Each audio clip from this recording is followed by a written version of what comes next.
this little box around that. For calculating the area of the triangle, number 4, which is why I calculated A, and I kind of planned it out. I looked for the information that they were asking from me, but if it wants the area of the triangle, when of course it means this triangle, the one that is shown in the figure, not the dotted one.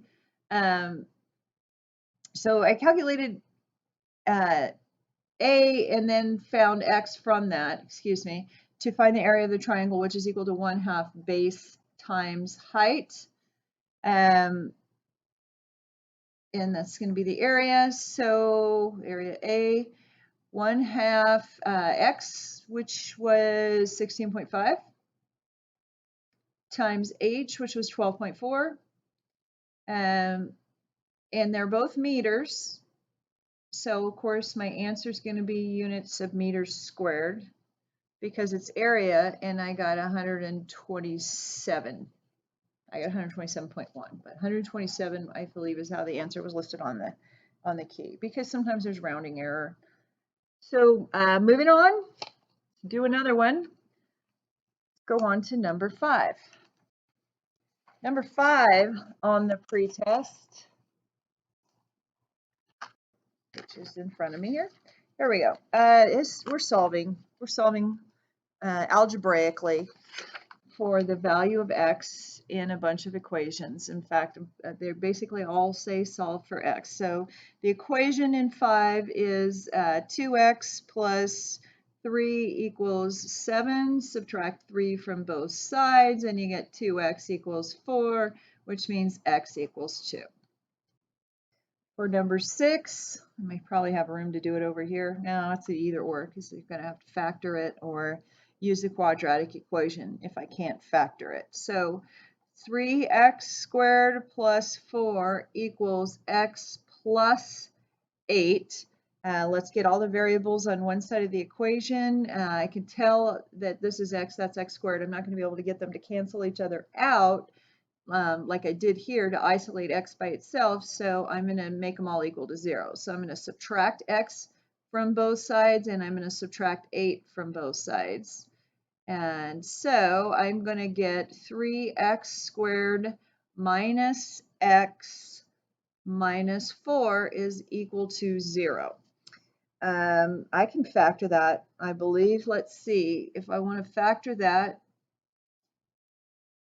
I'm going to put x here and x there, and I need one of them to be negative. So I think I want this negative 4 and negative 4x, and I need a 3x in front of the x squared, so I'll put that 3 there and a positive 1 there. That should give me 3x squared minus 4x plus 3x, which is minus x minus 4, which then in order for this function to be true, I can tell that x is either going to equal negative 1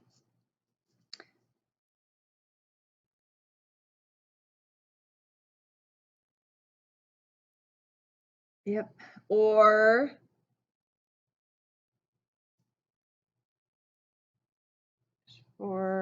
minus 4x plus minus 4 minus, or 1.3. And basically I'm just saying that would be like 4/3 x, so that's going to be 1.3. I'm not sure I put the negative on there on the pretest, guys. Could be my error, and I might have to go back and change that. That's what I was thinking about. I did that at like 12:30 last night, so I apologize if that is what threw you off. Number 7, let's do this again. 7x equals 5 divided by x plus 2. What I would do is I would multiply both sides by x. That's what I would do to get rid of that on the bottom. So we're going to get 7x squared equals 5 plus 2x. And looks like I'm going to have to set these equal to 0 again. And I can either use the quadratic equation, or if I'm lucky enough to be able to factor it, then I can do that. I can factor it to x minus 5 equals 0. So let me see if I can factor this. Put an x there and an x there. All right, I need it to equal 7, so I'm going to have to put 7 in front of one of these x terms because 7's a prime number. So that'll give me 7x squared.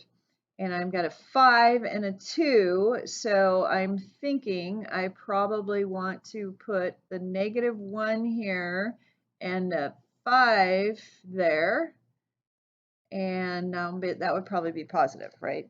So it's going to be 7x plus 5 and x minus 1, which makes x equal to either 1 or, same logic as I used the last time, 5/7.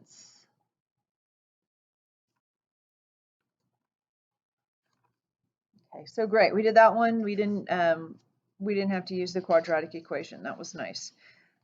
All right, let's look at number 8. Number 8 is one that honestly is on the math pretest for physics. Probably not something that you're actually going to encounter in physics. We will work with logarithms, but most likely not the natural logarithm. So e raised to a power is if you want to invert that and find the exponent, bring the exponent down, that's called taking the natural logarithm. It's a different numerical system, which we would use if we were going into some pretty advanced physics, but we're not. But I can tell you this, just like if that were 10 times 2 to the x and you were to take the logarithm of it, you would write log of 10 times 2 to the x, and you would get 2 to the x. You're going to take the natural log of that value. I guess I should probably put parentheses or brackets, and then that means you have to do that to both sides. And so if you put that in your calculator, the natural log of 7 is equal to 2x, it will come out to be 1.945, and then divide both sides by 2, so x equals 0.973.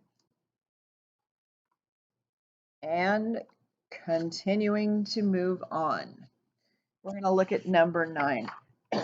Number 9 has a system of equations where you're going to find the value of x by solving first for t, which happens a lot in physics, and that's why they included this in the math pretest. It wants you to find the value of x, and knowing that it's positive based on what our values of t are. So our equation that we're given is negative 0.025 is equal to 2.37 t minus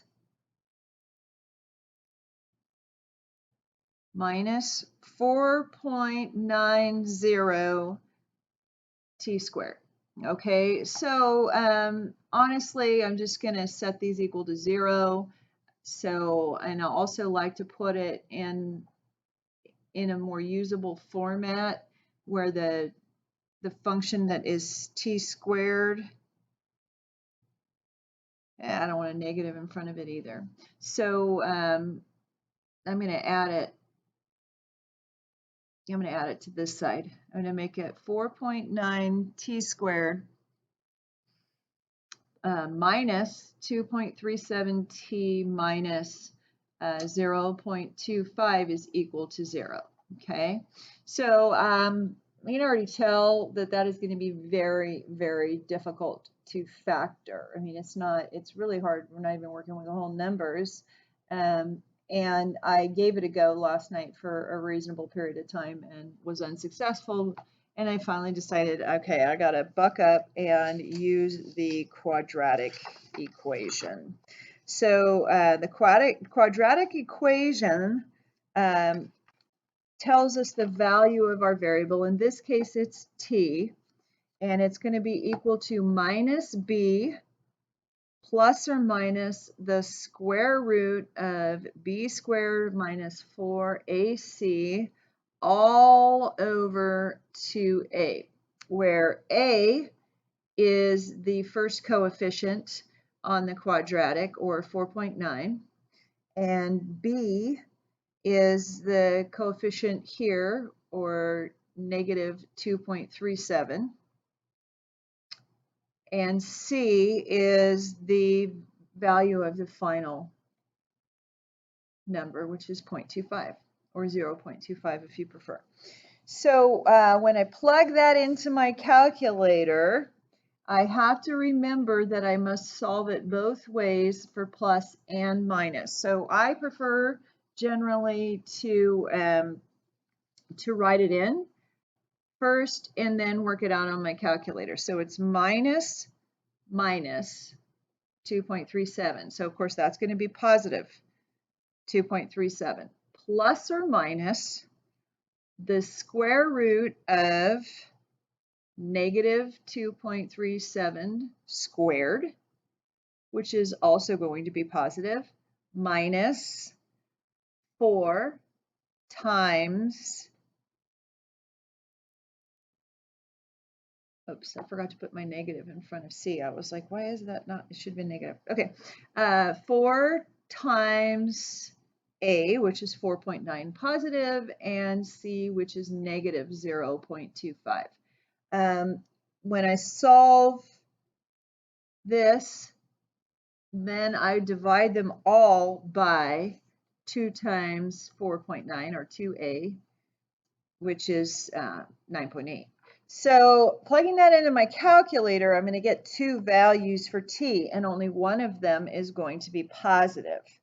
Okay, it's possible for them both to, because, you know, just because it has plus or minus, that factor doesn't necessarily make the entire value of t negative. But in this case, I got a value for t of 5.73 and another value for t of negative 0.089. And the problem specifically says, knowing that it is positive, and of course x is equal to 3.41 times t. So this happens a lot.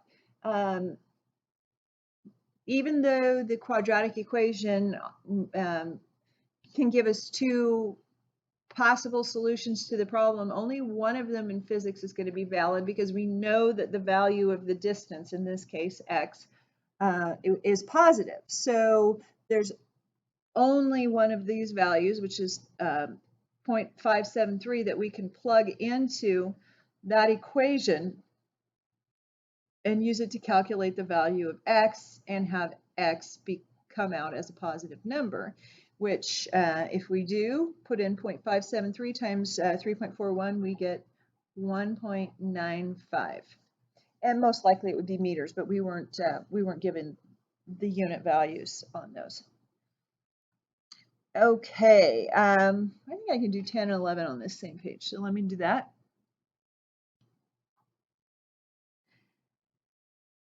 So we are using the equation a v squared plus 3t is equal to 4b squared t for both of them. I'm going to do 10 over there and 11 over here. So I'm going to write the expression twice. av squared plus 3t equals 4b squared t. Okay, so in the first one, 10, I'm asked to solve for v by itself. So what I'm going to do is isolate the v portion of the variable. So I'm going to subtract 3t from both sides of the equation. Okay, and then divide by a. So I'm going to say v squared is equal to 4bt minus 3t divided by a, and to solve for v, I would take the square root of. So v is equal to 4b squared, the square root of 4b squared t minus 3t over a. That's a variable a, not a 9. Sorry about that, guys. All right, so then 11, we're going to solve the same expression, and in this case, we're looking for time. So this could happen really easily in physics, where, say, the expression v represents the velocity of an object, and t represents the time that the object is in motion in order to get to that average velocity, or if it's an accelerated motion. So we're going to isolate to solve for t, which means, I have that written down somewhere, I'll save myself some time. I am going to separate out the t. All right, so I'm going to go av squared equals 4b squared t minus 3t. All right, so I'm subtracting 3t from both sides. And then I got to separate out the t. So I got av squared equals 4b squared minus 3 all times t. And then to solve for t, I divide av squared by 4b squared minus 3. And I can put parentheses around that so that I remember my order of operations. Although it's in the denominator, so I should know that that I shouldn't hit equal in between, and I'm going to have to put parentheses around it. So then last but not least, we are asked to determine the equation of a line, and that one's pretty simple. I actually think I have the solution to that one worked out. Somebody had asked me before. I'll just show it to you here. This is number 12, the solution for the pretest number 12.